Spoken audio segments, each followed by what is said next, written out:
Удар под дых. Союзник Украины выносит вердикт Зеленскому. Как решили наказать за скандальный законопроект о НАБУ и САП? И почему украинские депутаты говорят, что голосованием защищали Зеленского от вероятного удара со стороны США и охоты Трампа на Банковую? Москва готова продолжать войну. В Кремле заявляют о целях и дальнейших планах по Украине.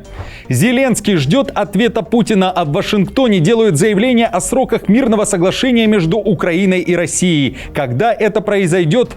Покушение на подчиненных Зеленского, попытка ликвидации сразу 6 известных людей. Детали. Израиль объявил гуманитарную паузу в Газе, а Хамас готов идти на уступки. Заявление Нетаньяху о победе и капитуляции. Трамп потратит миллиард из ядерной программы на свой новый самолет с позолотой. Офис белорусской оппозиции в Литве призвали закрыть, а в Казахстане беспрецедентная поисково-спасательная операция. Цель поиска – военный вертолет, пропавший с радаров. Досмотрите.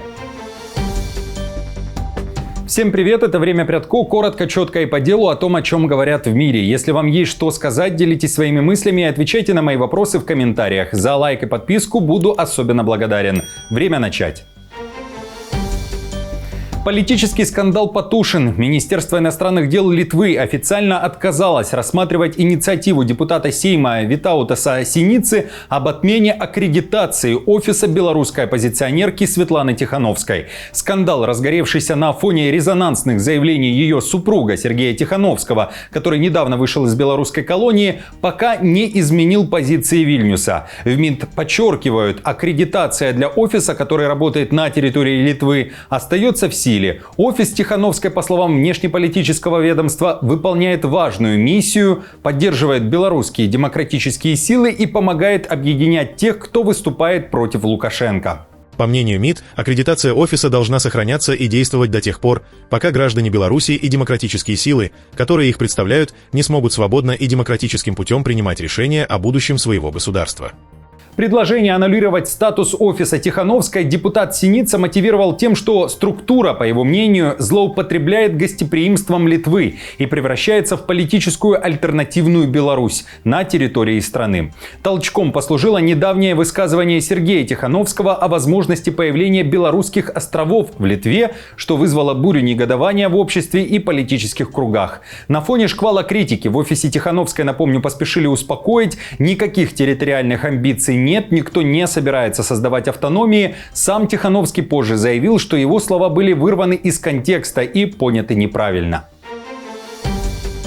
Удар под дых. Европейский Союз отправляет громкий сигнал Зеленскому и сокращает помощь Украине из-за скандала вокруг Национального антикоррупционного бюро и специальной антикоррупционной прокуратуры. Сокращение помощи на 1,5 миллиарда евро – это кульминация тяжелой недели для Зеленского, который сталкивается с проблемами управления в Украине. Это цитата из материала New York Times. Решения Зеленского, уточняют авторы материала, могут стоить стране части иностранной помощи от Европейского Союза, что является явным упреком со стороны блока, некогда твердого союзника.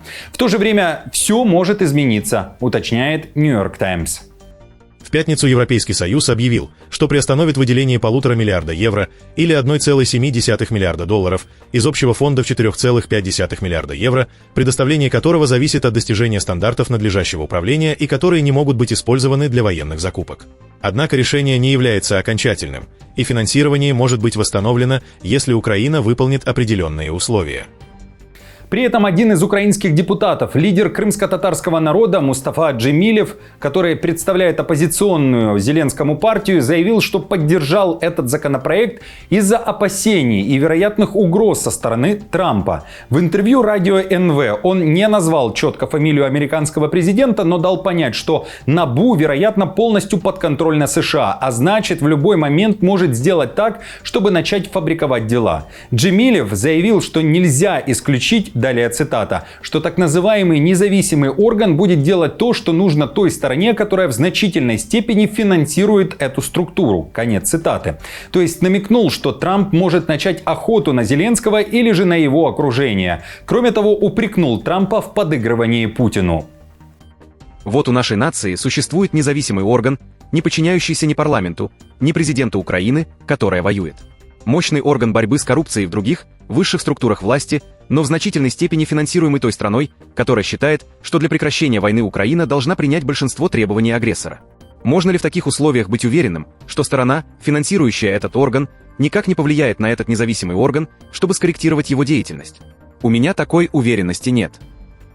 Напомню, закон 12414, принятый Верховной Радой на прошлой неделе и подписанный Зеленским, ограничивает независимость НАБУ и САП, подчиняя их генеральному прокурору. Эти решения вызвали массовые протесты в Киеве и других городах, а также критику ЕС за угрозу евроинтеграции. В ответ на протесты Зеленский внес новый законопроект, который должен восстановить ту самую независимость НАБУ и САП.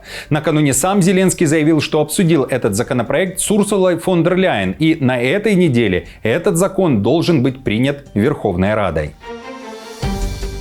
Трамп предложил Путину часть Украины в обмен на мир, а тот отказался. Такое заявление сделала глава МИД Австрии Майн Райзингер. Считает, что конца войны не видно и заявляет, что Вена открыта к дискуссии о вступлении в НАТО на фоне нестабильности в мире, несмотря на то, что страна сохраняла нейтралитет 70 лет. Одно ясно – Украина хочет мира, Россия – нет. Если бы Путин действительно был заинтересован в мире, он бы уже начал переговоры о перемирии. Президент США Трамп предложил Путину Крым и несколько восточных областей на блюдечке, а также исключил членство Украины в НАТО. И что делает Путин? Он продолжает вести против Украины войну на уничтожение. При этом в Вашингтоне считают, что соглашение о мире между Киевом и Москвой будет достигнуто. Такой план администрации Трампа. Но, внимание, на оставшиеся 3,5 года каденции Трампа. Такие надежды выразил спецпосланник президента США Уитков в интервью невестке Трампа. Он в целом уверен, что 47-й президент Америки заслуживает Нобелевской премии мира. Предлагаю послушать. Мы решим проблему России и Украины и достигнем мирного соглашения. Президент прав. Этого никогда не должно было случиться. Я думаю, мы это решим. Надеюсь, это будет важный момент. И мы расширим Авраамовы соглашения. Если мы достигнем прочного мира в Газе, если мы найдем долгосрочный мир на Ближнем Востоке и нормализуем положение Израиля, я думаю, это будет величайшим достижением.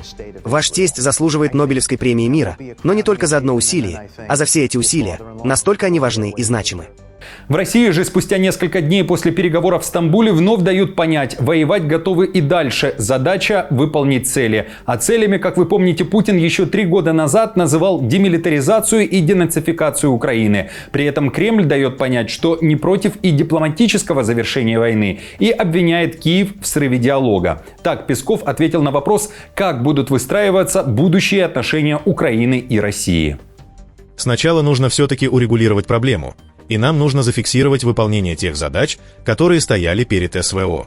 Для нас предпочтительнее это сделать политико-дипломатическими средствами, и СВО продолжается в условиях, когда эти средства стали невозможными, когда все предложения о диалоге были отвергнуты и самой Украиной, и западниками.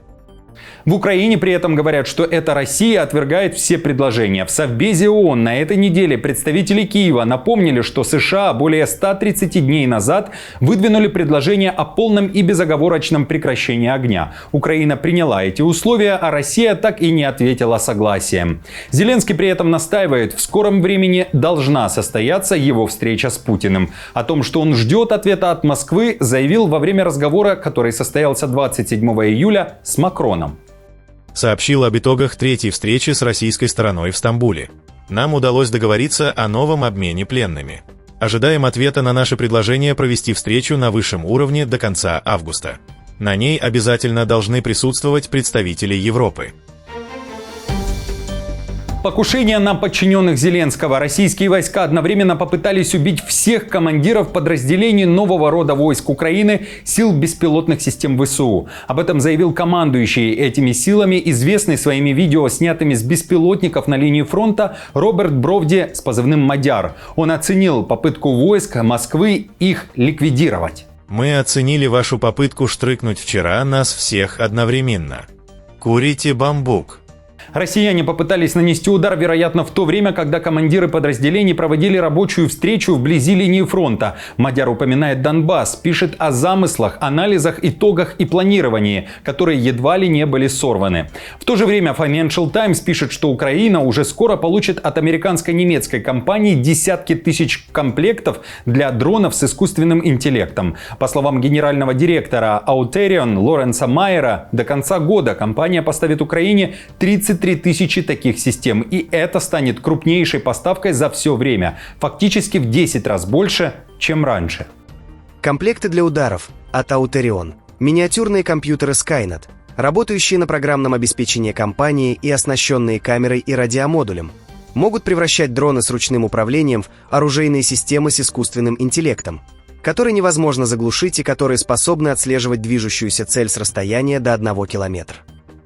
Накануне, напомню, ВСУ устроили массированный удар по 9 регионам России. В течение дня были сбиты 7 десятков дронов, полсотни из них лишь в Ленобласти. БПЛА летели на Петербург, где был отменен парад флота и где с визитом находился Путин. Накануне вечером Кремль опубликовал видео, как Путин встретился с экипажем фрегата, который, по сообщениям российской стороны, отражал атаку на область.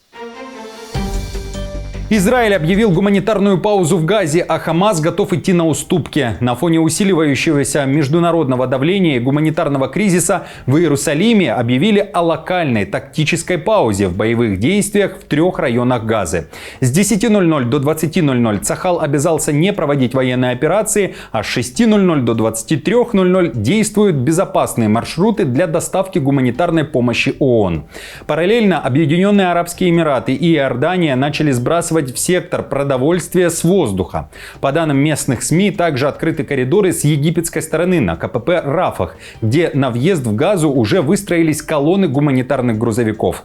Тем временем группировка Хамас неожиданно заявила о готовности к серьезным уступкам в переговорах с Израилем. По сообщениям телеканала Аль-Арабия, хамасовцы дали понять посредникам, что готовы обсуждать спорные пункты будущего соглашения по освобождению заложников и прекращению огня.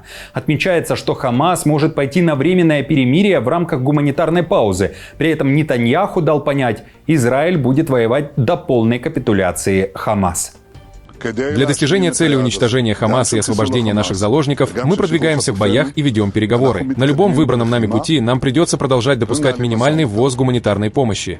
Мы делали это до сих пор. Мы будем продолжать сражаться, мы будем продолжать действовать до тех пор, пока не достигнем всех наших целей до полной победы. Колоссальные траты ради комфорта. Взрывная история из Вашингтона. Трамп, похоже, решил обновить подаренный ему Катаром самолет за счет ядерной программы США. Почти $1 миллиард по подозрениям Конгресса был тихо переброшен из сверхдорогого и уже прославившегося своими провалами проекта по модернизации ядерных ракет Minuteman-3. Все ради того, чтобы личный президентский лайнер Трампа с золочеными ручками, противоракетной защитой и вип-спальней поднялся в воздух до окончания его 2-го срока. Об этом пишет New York Times. Авторы материала уточняют, что $934 миллиона исчезли из ядерной программы и, по словам осведомленных военных, были направлены на ремонт и доработку катарского Боинга 747-8, который должен в итоге стать не просто президентским самолетом, а подвижным командным центром с защитой от прослушки. Опять же, в материале говорится, что деньги были взяты из проекта, который занимается масштабной заменой устаревших наземных ядерных ракет. Бесплатным этот самолет можно назвать в том же смысле, в каком бесплатно подержанная машина, которую сосед отдает, чтобы освободить место на подъездной дорожке. В данном случае самолет подвергнется множеству доработок, усиленной защите связи, установке систем противоракетной обороны и форсажных двигателей, чтобы президент мог быстро эвакуироваться, как это было с одним из предыдущих бортов номер 1 11 сентября 2001 года, когда на США напала Аль-Каида. А еще предстоит решить щекотливый вопрос – избавиться от возможных скрытых прослушивающих устройств, которые, как подозревают американские чиновники, могут быть встроены в стены. Масштабная спецоперация в Казахстане. Там 3-й сутки проводят поиски исчезнувшего с радаров военного вертолета. Беспрецедентная поисково-спасательная операция развернута в Алматинской области. Судьба 3 членов экипажа вертолета ЕС-145 на момент записи выпуска была неизвестна. Масштабы поиска впечатляют. Задействованы около 400 человек, 70 единиц техники, 21 плавсредство, 10 беспилотников, подводные сканеры, эхолоты и даже кинологи. Работы идут в круглосуточном режиме, несмотря на крайне сложные условия. Вертолет предположительно исчез над водами Сарбулакского водохранилища, технически сложного объекта. Координирует операцию лично командующий военно-воздушными силами Казахстана из БАСов. Спасатели МЧС Казахстана накануне обнаружили объект, похожий на масляное пятно. Его зафиксировали с помощью космического мониторинга. Сарбулак – крупный озеронакопитель сточных вод, расположенная в естественной замкнутой котловине на северо-западе Алматинской области. Поисковые работы осложняются рядом факторов: сложный подводный рельеф и заилененное дно, переменная глубина до 22 метров, замедленный водообмен, нулевая видимость, обилие ила и тины.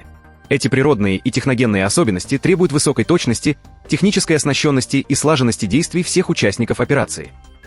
Друзья, на этом все. Спасибо вам большое за просмотр и хорошего вам дня. Не забудьте подписаться на канал и поставить лайк этому видео. А я напомню, новости за неделю собраны в плейлист. Переходите и смотрите. До встречи.